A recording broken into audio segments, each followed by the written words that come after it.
कई बार क्या होता है कि एक बच्चा टेस्ट सीरीज के शेड्यूल को लेके 7 दिन बैठा रहता है, तो थोड़ा सा मुझे लगता है कि शेड्यूल कई बार सही भी नहीं होते। इसलिए टेस्ट सीरीज के शेड्यूल की बजाय मैं ये मानता हूँ कि अपनी स्वयं की जो रणनीति है उस पर रहें और टेस्ट सीरीज के शेड्यूल को एक लिमिटेड टाइम दें। लिमिटेड टाइम का मतलब क्या होता है, जिसमें जैसे मान लो कि आपने डेली 2-3 घंटे टेस्ट सीरीज को शेड्यूल को दे दिए, या फिर लास्ट का शनिवार पूरा इसको शेड्यूल को दे दिया, रविवार को टेस्ट दे दिया, इतना सही रखे इसको, बहुत अधिक इस पे ज़्यादा नहीं रखे। बाकी अपनी रणनीति पे चले। अपनी रणनीति क्या होनी चाहिए इस पे भी मैं आपको बात करूंगा। अब इससे क्या होता है, कई बार बच्चों की रैंक कम आ जाती है, और रैंक कम आती है तब वो थोड़े डिप्रेशन में चले जाते हैं, सोचते हैं यार 12 महीने से पढ़ रहा हूँ, रैंक नहीं आ रही है। तो रैंक को लेके आपको बिल्कुल चिंता नहीं करनी है, क्योंकि आप अपने शेड्यूल से पढ़ रहे होते हैं, तो हो सकता है आप सारे टॉपिक टेस्ट सीरीज के अनुसार नहीं पढ़ रहे हो। रैंक कम आने का एक कारण ये भी हो सकता है कि पेपर जो टेस्ट सीरीज में बनाते हैं कोचिंग सेंटर्स, तो वो पेपर के लेवल है वो बहुत टफ रखते हैं, जबकि RMSB का पेपर इतना टफ नहीं आना है, अध्यापक का तो एटलीस्ट नहीं आना है। तो वो लेवल रखते हैं RPSC का, प्रोफेसर के इन सवाल उठा के देखते हैं। मैंने 1-2 टेस्ट सीरीज के देखे तो वो बहुत टफ रखते हैं। तो ये कोचिंग वालों का गुनाह भी नहीं है, क्योंकि वो तो अपने हिसाब से वही टफ ही रखेंगे। तो इस बार कई बार ये कारण भी होता है कि हमारी सामान्य तैयारी होती है और पेपर बड़े गहरे आ जाते हैं, तो उस वजह से भी हमारे मार्क्स है वो कई बार कम हो जाते हैं। तो रैंक को लेके ज़्यादा दिल पे ना ले। अगर आपको रैंक बार बार चुभ रही है, दिल पे आ रही है, तो फिर टेस्ट सीरीज को दे ही मत आप। इससे अच्छा है कि पुराने जो प्रश्न है उनसे किताबों से लाके अभ्यास करो। टेस्ट सीरीज को जरूरी नहीं है जिंदगी में।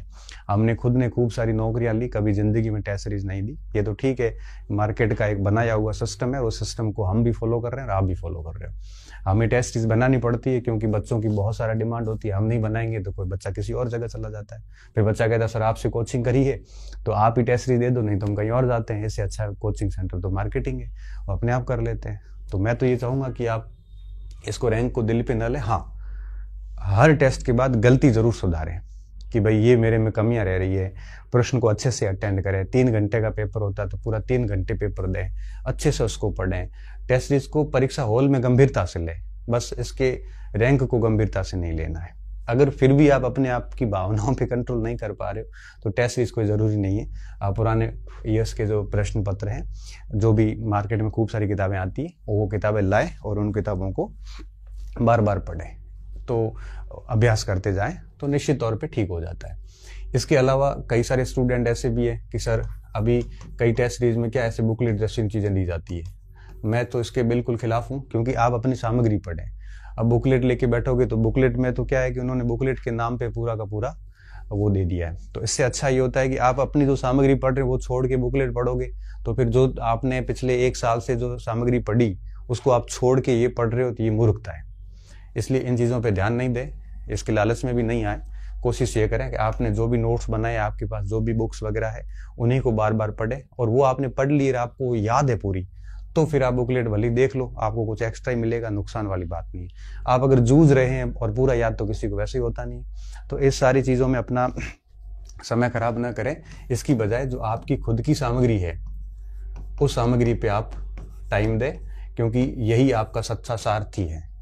और इनमें क्या है, ये लोग स्कूल लेक्चर में भी ये बुकलेट वही होती है, टॉपिक सेम होते हैं। जो प्रजामंडल प्रोफेसर में दिया वही प्रजामंडल दे देंगे आपके अध्यापक में। अब आप सोचो कि दोनों के लेवल में रात दिन का फर्क आ जाता है, ठीक है ना। तो कोशिश करें कि आप अपनी सामग्री पे रहें। हाँ, अगर आपको अपनी सामग्री पूरी याद है तो फिर अलग इश्यू है। इसके अलावा सिलेबस 100% तैयार करें, कुछ भी छोड़े नहीं, क्योंकि 100% सिलेबस तैयार होता है तो कॉन्फिडेंस रहता है। इसलिए सिलेबस 100% तैयार करें, लेकिन इसमें भी छोटी छोटी चीज़ें ध्यान रखें कि जहाँ से प्रश्न नहीं आता या कम आता है तो उन पोर्शन को थोड़ा कम देखें, और जहाँ से सवाल अधिक आते हैं, और ये तो आपको जब पुराने प्रश्न वगैरह मिला होगा तो आपको पता चल जाएगा, तो उसको समय थोड़ा अधिक दें। अब जैसे मैं आपको L1 की बात करूँ, L1 में एक टॉपिक लिखा हुआ राजस्थान की अर्थव्यवस्था, राजस्थान की राजव्यवस्था, मुगल साम्राज्य, अब राजवंश राजस्थान की, इन चारों से मिला के 1 या 2 प्रश्न आते हैं। इनके अगर ऊपर आप बहुत तरीके से इसको तैयार करोगे तो तय बात है कि पूरा महीना लग जाएगा, सवाल तो 1-2 आने हैं। इससे अच्छा ये होता है कि वो टाइम आप किसी और सेगमेंट पे लगाते और उनको नॉर्मली देखते, ठीक है ना। जैसे मुगल काल है, इसकी स्थापना किसने की थी, इसमें वो 7 मैन बाबर, हुमायूं, अकबर, ये शासक हुए, इनका ये कार्यकाल था, इन्होंने ये छोटे मोटे अभियान किए, राजस्थान से इनके ये संबंध रहता, पढ़ के छोड़ दो। अकबर का दीन इलाही, उधर गहराई में जाने का कोई सेंस नहीं है। राजस्थान की राज व्यवस्था है, तो राज व्यवस्था में छोटे पॉइंट जो है 6ठी 7वीं 8वीं के अंदर जो चैप्टर पढ़े हैं उनको थोड़ा सा देख लो, बाकी बहुत डिटेल में जाने की जरूरत नहीं है आपको। राजस्थान की इकोनॉमी वगैरह छोड़ दो उसको, क्यों? क्योंकि इकोनॉमी में एक आधा सवाल आता है, लेकिन पूरी समीक्षा थोड़ी पढ़ सकते हैं एक सवाल के लिए। करंट पढ़ लो, करंट में से इकोनॉमी का एक सवाल आ जाता है। और जहां से अधिक प्रश्न आते हैं, जैसे अब सब्जेक्ट है, सब्जेक्ट से अधिक सवाल आते हैं तो उसको बहुत बढ़िया से तैयार करो। तो जहां जहां आपको लगता है कि यहाँ से प्रश्न आते हैं उन पे अधिक समय दो। जहां लगता है कि यहाँ से प्रश्न पड़ता ही नहीं है, जैसे राजस्थान के राजवंश है, ले दे के 1 या 2 सवाल आते हैं, तो यही करो ना कि उसको एक बार मोटा मोटा देख लो, फिर उसके पुराने प्रश्नों के अभ्यास कर लो बस।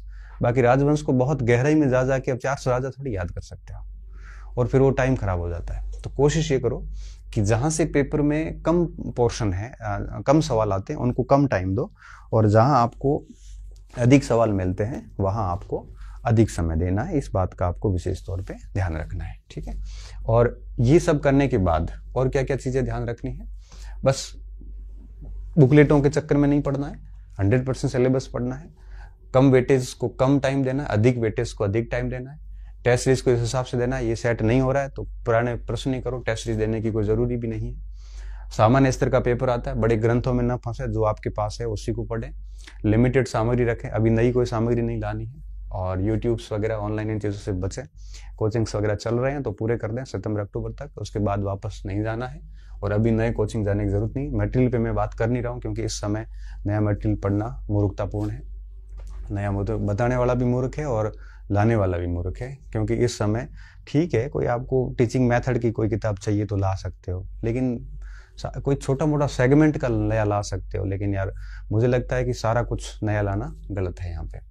अच्छा, इसके अलावा कुछ और बातें, जैसे अक्सर मैं बोलता हूँ, जहाँ जहाँ डिस्टर्ब होने वाले स्थान हैं, लाइब्रेरी हो, थड़ी हो, है ना, चाहे ये सोशल मीडिया ग्रुप्स हो, ये जहाँ जहाँ ऐसे स्थान जहाँ पे आप भटका होता है, इन सब से बचें।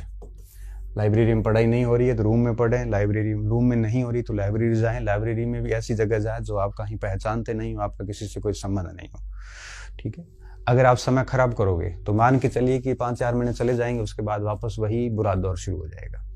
बहुत मुश्किल से समय मिलता है। ये तो आप बड़े भाग्यशाली लोग हैं कि आपको अवसर मिला है, हजारों लोगों को अवसर भी नहीं मिलता। और अगर इस अवसर को आप यूं ही जाने दे दोगे तो मान के चलिए कि सीट वैसे ही कम है, और जितने बच्चे सीट कम है उतने बच्चे सीरियसली पढ़ रहे हैं, और बाकी वैसे मार्केट का रेवेन्यू बढ़ा रहे हैं। कई बच्चे लाइब्रेरी का रेवेन्यू बढ़ाते हैं, कई बच्चे पीजी का रेवेन्यू बढ़ाते हैं, कई बच्चे कोचिंग्स का रेवेन्यू बढ़ाते हैं, कई बच्चे यूट्यूब्स और इनके सब्सक्राइबर एंड फॉलोवर्स बढ़ाते हैं, और कुछ बच्चे ऐसे होते हैं जो अपना करियर बनाते हैं। बाकी अधिकतर तो मैंने देख लिया है जिनकी हालत बड़ी खराब है, जिनको ये भी नहीं पता कि सिलेबस में क्या है। तो आप वैसे स्टूडेंट बने जो अपने करियर निर्माण का काम करें, वैसे स्टूडेंट नहीं बने जो मार्केट का रेवेन्यू बनाए।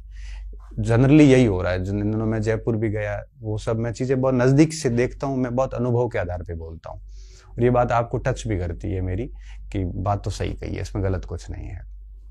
तो आप सेल्फिश बने, अपनी पढ़ाई को लेकर सेल्फिश बने, अपने समय को लेकर सेल्फिश बने, अपनी तैयारी को लेकर सेल्फिश बने। नौकरी के बाद आप खूब कल्याणकारी कार्य करिए, परोपकारी कार्य करिए, परंतु इस समय आपको अपने ऊपर टाइम देने की जरूरत है, अपनी सामग्री को टाइम देने की जरूरत है। मार्केटिंग और मार्केट की इस हवाबाजी से दूर रहने की आवश्यकता है।